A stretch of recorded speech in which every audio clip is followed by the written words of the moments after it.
A lot's happened in the Methodist Church of New Zealand in recent years. And the most obvious change is that it's much smaller. And while more ethnically and culturally diverse, it's become narrower in terms of leadership and vision. There was a time when it prided itself on engagement with people. Leaders stood in the tradition of John Wesley with a desire to serve the contemporary world, be that the world of education, politics, business or social need. Today, and for at least the last 2 decades, church leaders don't obviously engage with any of those, at least not in a significant way. What's gone wrong?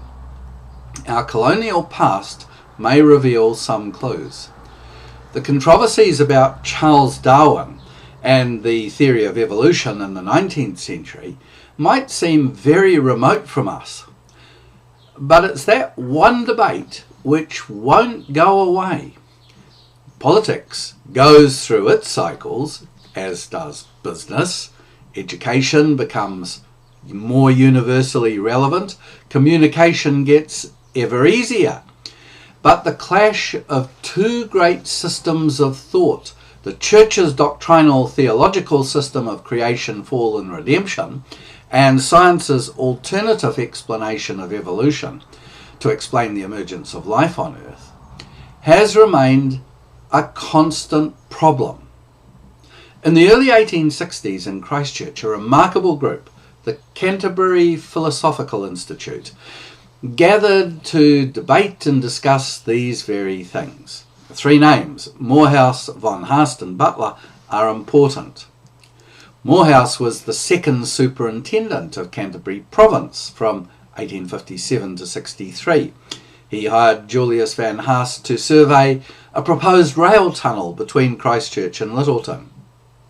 And Samuel Butler arrived in Christchurch early in 1860 and was to spend 4.5 years as a successful high country sheep farmer located at the remote headwaters of the Rangitata River. He'd make the arduous journey to Christchurch every so often. They were heady days for the young Samuel Butler, who quickly established his reputation as a scientific thinker with a series of letters to the Christchurch press defending Charles Darwin and the theory of evolution. He had a worthy opponent or two. Probably one of them was the then Bishop of Wellington, John Abraham, wrote under a pseudonym. Abraham pointed out that Darwin's theory was just a reshuffling of an old idea first made up by Erasmus Darwin, Charles's grandfather.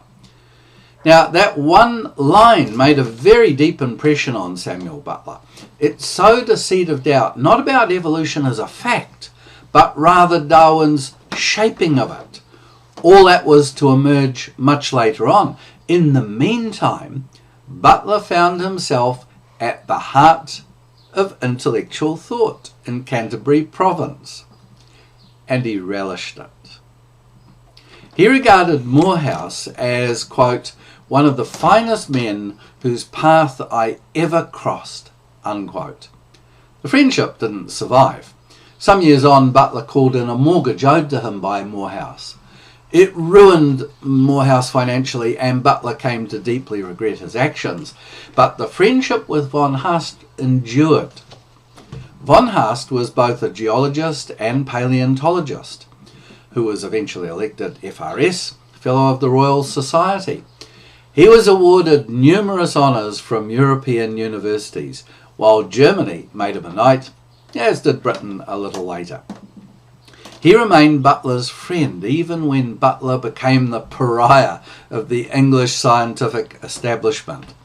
In the early days, von Haast recommended Butler to Darwin and continued to regard Butler's contribution as important to science. Ultimately, it was.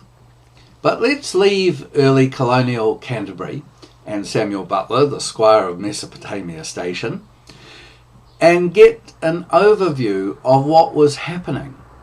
The power of new learning had come to the fore on 2 counts.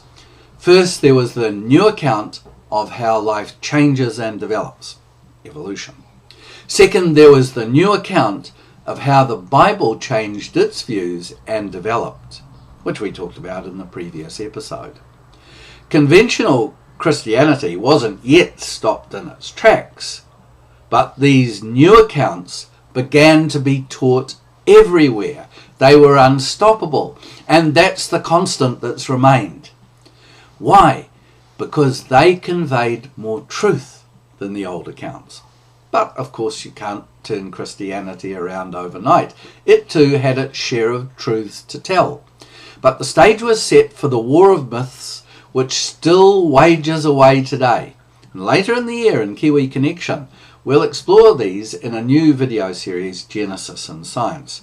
But next week, we cross the Cook Strait through the year with John Wesley and journey north to Morrinsville in the Waikato and discover a very different Methodist reaction to Charles Darwin and his theory of evolution. Thanks for watching.